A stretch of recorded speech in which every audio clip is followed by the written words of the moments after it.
Next, please. So what is there are three important books in Ayurveda. They are called as Bruhatrayi. I will be just showing you next slide. But first one of them is Charaka Samhita. It has got 120 chapters. And this Charaka Samhita is the original work of, as I told you, Agnivesha. He got from Atreya, and Agnivesha wrote it in an elaborative manner. But because at the time of Agnivesha also, even though he wrote, but that was transferred to the Sishyas and Shishyas by oral means only. That means they used to by heart and tell to their Sishyas. But Charaka took all the notes from Agnivesha and he made a proper shape and given a proper shape and made it as a book. So that's why that is called as Charaka Samhita. So this is number one Samhita of the Bruhatrayi. Bruhatrayi means big three. So there are 8 sthanas, Sutra sthana, Nidana sthana, Vimana sthana. So each sthana, they will be showing some different aspects of the Ayurveda. You see, 6th one is Chikitsa sthana. Chikitsa sthana means here only the therapeutic aspect or the curative aspects of the diseases. Number of diseases they will be saying and what the treatment that should be adopted, that was elaborated. So that is called Chikitsasana. Siddhisthana, after the treatment, what is to be actually attained and what Siddhi will get, that is actually described. So that is called Siddhisthana. Likewise, next please. And the next Samhita is Sushruta Samhita. Next. Sushruta Samhita is written by Sushruta, as we have said. You can skip this.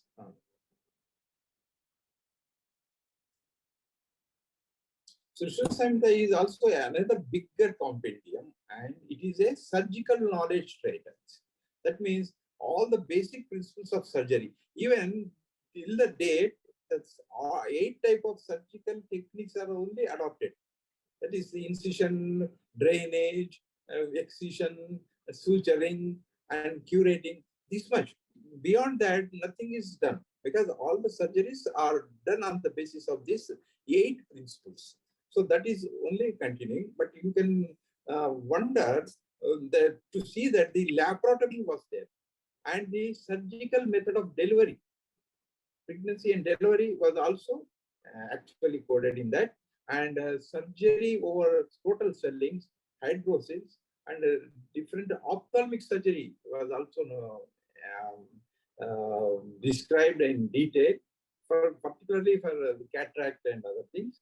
And plastic surgery was also shown, and the methods of plastic surgery. Even today also the same method they adopt for the repair of the skin problems. So that plastic surgery is also actually mentioned in Sushruta Samhita, besides the orthopedic. Next, please. So nowadays we have a wonderful thread that is called thread method for fistula in anum. So that is called Chara Sutra. And this method is actually will remove all the surgical practice in the field of anorectal disorder because there is no much pain and no recurrence rate with this sutra, Chara Sutra. So like that, there are a number of wonderful techniques are even application of leech and bloodletting and blood donation. All these things are mentioned. Blood donation is not human to human blood, but some blood of lower animal that was taken orally. So that was also because to avert the loss of blood, they used to give before the surgery this type of blood in different form. So next please. And number 3 Samhita, if you see, that is called Ashtanga Hridaya or Sangraha. Actually, Acharya Vagbhata, he wrote these 2 books. Sangraha is a detailed and big book, but he thought that in this much big book, people may not follow. So he made a gist of that Sangraha and given us the Hridaya. That is the Hridaya of the Sangraha. That's why he wrote as Ashtanga Sangraha, the Hridaya. So what are Ashtanga means? Ayurveda has got Ashtanga. So that Ashtangas, I will just mention them. But that Ashtangas are elaboratedly dealt in Ashtanga Hridaya, and he got also very good. This book is totally in form and it is available, and many Vaidyas they follow these teachings of Ashtanga Hridaya. So Vagbhata considered to be living in the 2nd to 4th century AD. So people say that he was a Asthana Vaidya of Gupta dynasty. But many of the references or cross references are that they prove that even he was alive before Christ also. That is 1st century before Christ also. So that controversy that goes on. And he was an important author who actually encoded both the schools, and he has given very simplified all the complex principles of Ayurveda, and he simplified and very easy to learn and easy to understand type of book he wrote. So these 3 books, next slide please, called as Bruhatrai. And not only that Bruhatrai, we have many other books, almost all. I should mention this Kashyapa Samhita, Bhela Samhita and Kashyapa Samhita was seen across all the other Samhitas and other books, but in original form it was not found. It was found only in the 20th century, that is early 20th century, in some place in Nepal. From there, they have actually taken it out and they have published. Now that Kashyap Samhita is not in complete form. Only out of 120 or 140 chapters, only 30 or 36 chapters are available. Remaining chapters are not available. But this Kashyap Samhita is very important. Whatever the 36 chapters we have, they give us a good vision of Bala Roga, that is the Kaumara Bhrutya, that is called. That means the pediatrics. So wonderful book on pediatrics, and whatever the 36 chapters give us about the treatments of pediatric medicine. So that is completely covered in Kashyap Samhita. And now people are redacting it, and they are going on searching the other parts of the book. So like that, we have Bhav Prakasha, Madhavakara, Sarangadhara, they are called as Lagutrai. As we saw that Bruhatrai, no, they are called Bhav Prakash, Madhavakara, and Sarangadhara, they are called as Lagutrai. That means they are somewhat smaller than the big 3. So like that, the literature of Ayurveda is vast one, and we are very much sorry that so many books. So in cross references, you will find that as many as 500 to 600 samhitas, but at present, we will have only some 50 to 60s only. That too not complete, because the remaining things, they are actually extincted due to so many reasons and different reasons. Okay, next please. Next please. So this is actually what Ayurveda, what is the various branches of Ayurveda. So Ayurveda got, broadly speaking, 8 specialties. That's why Vagbhatacharya wrote Ashtanga Hridaya. That means all Ashtangas are mentioned in that book, and their principles are maintained in that book. So that is the 8 angas are Shalya, Shalakya, Kaya Chikitsa, Kaumara, Bhrutya. This is pediatrics and gynecology. Both Kaumara and Bhrutya, the both things are there. So pediatrics and gynecology comes in. Vishashya Vijnana. Vijnana is the toxicology, various poisons, various garavishas, and various animal poisons. All those things are dealt, and how to treat them and how to protect them from the death. That was also meant.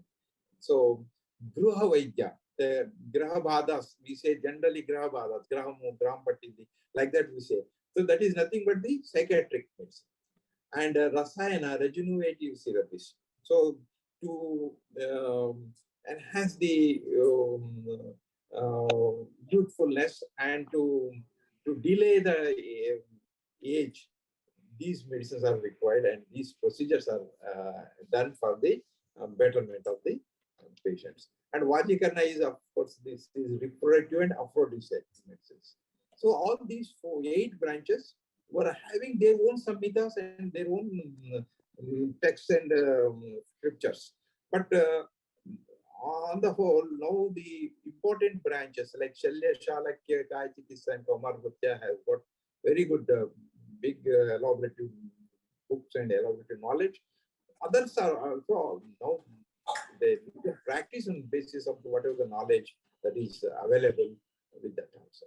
So that is the 8 specialties of Ayurveda. Next, please.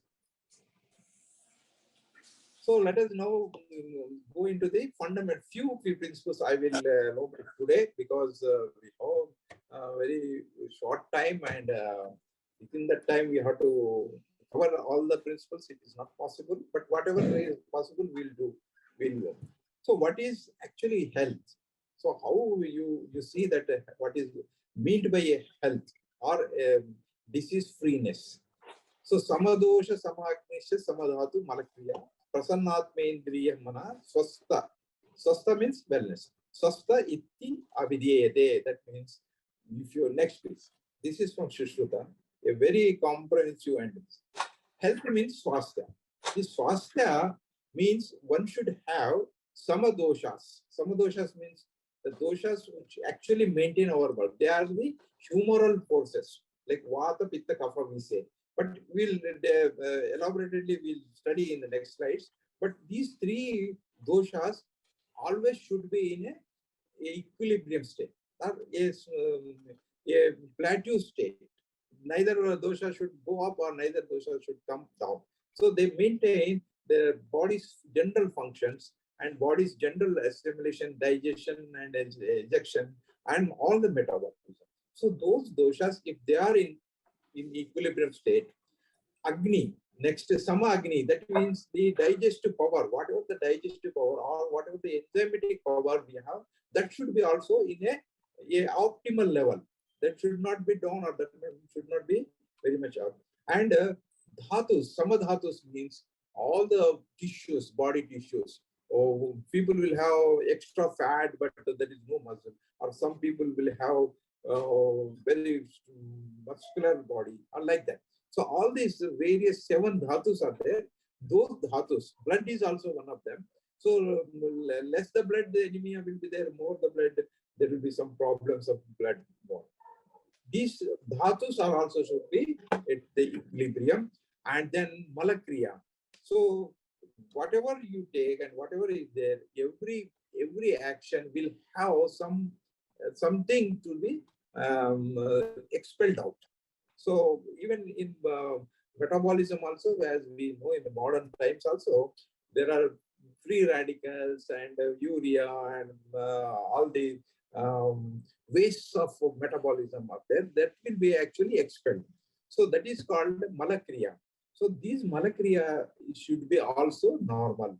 In that patient, that person is called as a healthy person. But not only this physical and biochemical level, but his atma and his mana. That means his psychological well-being and as well as the atman.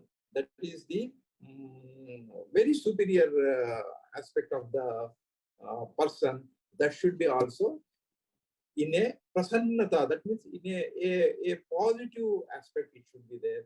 Then that only, the person only will be called as a swastha. So to attain samadosha, samagni, samadhatu, and the equal malakriya, as well as the psychological and the social aspects, if they are maintained, then only the person will be called as a healthy. Next, please. So here you can see that the constituents of health are physical fitness, functional well-being. That means the biochemical or whatever the functions going on in the body, that should be also in an equilibrium state. psycho and social well-being will be also there, and spiritual well-being is also included. So next, please. So what WHO says, World Health Organization also given the definition that the state of complete physical, mental, and social well-being, not merely the absence of disease or infirmity. That is called as health. That means almost what the Ayurveda actually proclaimed, Ayurveda actually presented the definition of health. The same thing they are also adapting. WHO also adopted, and it is now taken as a standard. Next, please. So next principle of Ayurveda, the objectives, aims and objectives. So swasthasya swastha rakshana and aturasya vikara prashamana. That means swasthasya swastha, those who are healthy, to maintain their health in a proper way. So that is the first aim of the Ayurveda. And second one is whoever fall sick or the disorders, whoever suffer from the disorders, for such suffering people, the vikaras, that means the disorders are to be prashamanam, that means that are to be treated. So these two distinct features of aims of the Ayurvedic medicine, so that we actually follow to continue. Next, please. So here, the further to say that they prolong life and promote perfect health. That is swasthasya rakshana. Add years to life and life to years. So very beautifully described this one. Add years to life and the life to your years. So that is the first principle. That is the swasthasya rakshanam. And next one is the complete eradication of disease and dysfunction of the body. So these two principles we go on to attain in the patients. Next, please. So the objectives, there are 4 objectives: Hitayu, Sukhayu, and Dukhayu. Hita means that ayu, that health or that person's lifestyle does the good to all others. Not only he is healthy, but all others are also healthy because of him. But ahitayu, the lifestyle or the person's health is not good, which actually unfounded behavior, or with some nasty behavior and causing trouble to all others. So that is ahitayu. So one should try for the hitayu only. And like that, the sukhayu means the healthy and happy lifestyle or a happy life. So that is also actually we can maintain happy life, sukhayu, by usage of this Ayurveda, not the dukhayu. Always taking number of tablets, always stay depending on somebody, and always having this or the other problem. So a very sad state of their life. So that is called as dukhayu. So hitayu and sukhayu is our. Sukhayu means the person will be sukha, and hita means his society is also in sukhavastha. Haitayu, the person is not good for the society, and his health is also not up to the mark. So these 4 lifestyles are the objectives of our Ayurvedic system of medicine. Next, please. So actually life stands on 3 important pillars, the pillars of the life. They are called stunams. 3 stunams. 3 means 3, and stunams means pillars. So sattva, atma, shariram. It's not just the physical body, the physical body, the skin, bone, muscle, blood. It's not just physical body, but it is atma that is there in that body, and it is the mana, the mind, the psyche is important. That is also there in the body. So these 3 things make the total. They're called tripod of life, the 3 stunams of the life. And whenever you are considering Ayurvedic medicine or Ayurvedic system or adopting Ayurvedic medicine, these 3 things are to be taken into the consideration.